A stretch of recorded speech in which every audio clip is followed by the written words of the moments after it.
कसरी मानेन नातिनी अहिले बोलेको छैन अब बिहा अर्ने भएन भने त खुसी लाग्छ हामीलाई त असाध्यै खुसी लाग्छ हजुरआमाले भेलरोटी बनाउन पाउनु भएन भनेर होला नि त हुन्छ बिहार्छु भने कि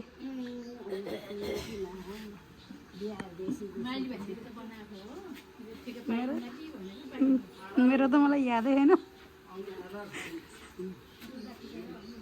सोचेर सम्झेको यादै छैन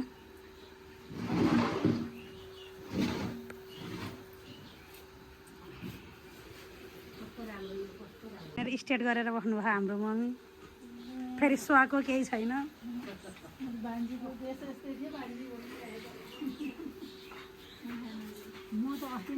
दुलाको बाबा चाहिँ हुनुहुन्छ यता हेरिदिनु न त बाबा दुलै कि आमा पहिला पहिला भन्दा अहिले नराम्रो माने भने पिरोले दुलाई कि हजुरआमा धेरै राम्री भएर होला नि खै यता हेरौँ त हजुरआमाको अनुहार छोरीहरू भन्दा म राम्री भइसक्यो अब यो बुढी मान्छे 70 72 एकैचोटि तिनवटा कसरी हुनुहुन्छ आमा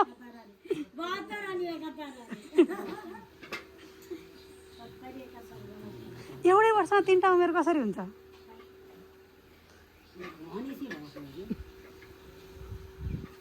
मम्मीलाई कस्तो लागिरहेको त नि मम्मी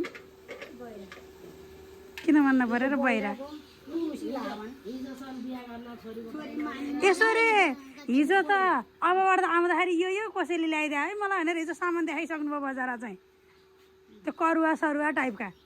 औँसीहरूमा मलाई कपडा भन्दा यो ल्याइदियो अरे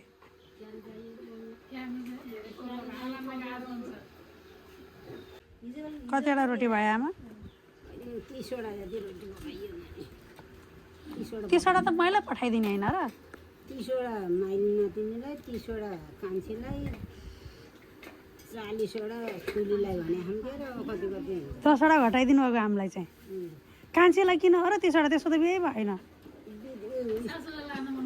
स्कुलमा लानलाई स्कुलमा लान बडाहा 30वटा अनि त्यो लाने 60वटा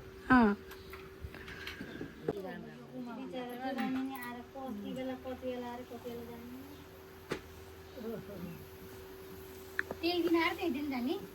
भोलिपल्ट बिहान उठेर जा भन्नु पर्ला नि पानी नखाइकन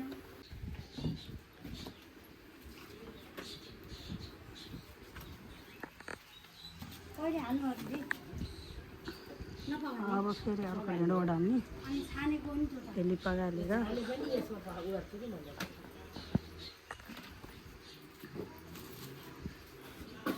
कतिवटा भयो आमा हाम्रो भेली रोटीको भेली पाक्दैछ त बेहुली नानी ऊ त्यो अर्की बेहुली कि कान्छी बहिनी किन नाप खोज्दै थिएस् तेरो पनि पालो आउँछ चाँडै नै पिर नगर ओइ हुने बाउला बेहुली बेहुली ए बेहुली हेर्दै हेर्दिन कस्तो लागिरहेको त नि तँलाई भन्दै नि त तेरो बिहेको भेली रोटी पाक्दैछ फुरफुर फुरफुर छेला अब यो सबै मैले मात्र हान्यो भनेर हामीलाई दिने रे मम्मीले अलिअलि समिसालाई त नदिने रे समिसालाई त एकैचोटि असो जाँदिने रे समिसा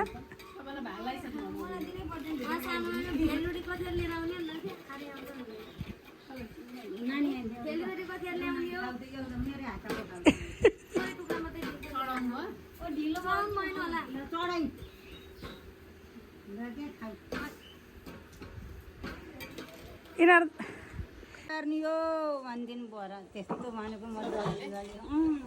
अब भनिदिनु त आमा अब गर्ने हो भनिदिनु बिहान कहिले हो पर्सि हो भनिदिनु अहिले भर्खर भनिदिनु मेरो बिहान कहिले हो आमा भन्थ्यो पोटी कस्तो पिट्ट पिट्ट अनि खाँदै बस्दै यत्र बोटा हराएको छ नि त्यो मेरो बिहान कहिले आमा बिहा गरौँ भन्दा नमानेर अहिले बल्ल खानु छोरीको बिहेको भेली रोटी कस्तो छ भन्नु अनि भन्नु कस्तो आफैले बनाएको रोटी ल आमाले नि खाएर भनिदिनु आमा मैले नि भोलि बासी त खान्न अहिलेकै साझे मनपर्छ ए भोलि पुर्ने म यो बासी त खानु नै लाग्ने यो साझे कस्तो भयो आमा झुरुम झुरुम छन् क्या न्याममा छैन बेहुलीको आमालाई कस्तो लाग्यो त नि मम्मी कस्तो भयो अरे राम्रो हो मिठो हो घरकोले नि मिठो हो के हो हर्क भनेको घरको भनेको नातिनीले बिहान हर्ष होला नि आमा त्यो त हर्षले नि ए हो हर्षले नि आज थाहा पाएँ हर्केला सन्देश होला फेरि हर्केले पोस्ट हालिदिएला सबिनाले बिहारी मलाई बोलाइन भनेर म त खाँदिनँ यो चिल्लो खायो भने म फेरि भोलि थल चलाउनु ठुलो मिस हाम्रो मम्मी पनि आइपुग्नु भएको आमा त खाएको खाइ हुनुहुन्छ त नातिनीको बिहेको रोटी मैले त 10वटा खाने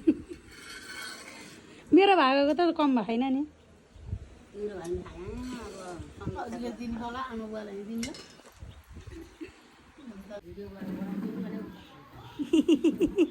घाँटी सन्चो हुन्छ भनेर मैले पनि त्यही भनेर बिहान अलिकति भेली खाएको के नै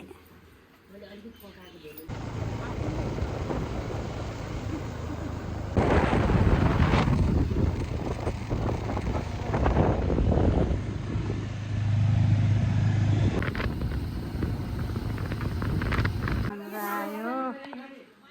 अब पूजा हेरेर चलाउनु त्यतिकै हुनुहुन्छ हाम्रो मम्मी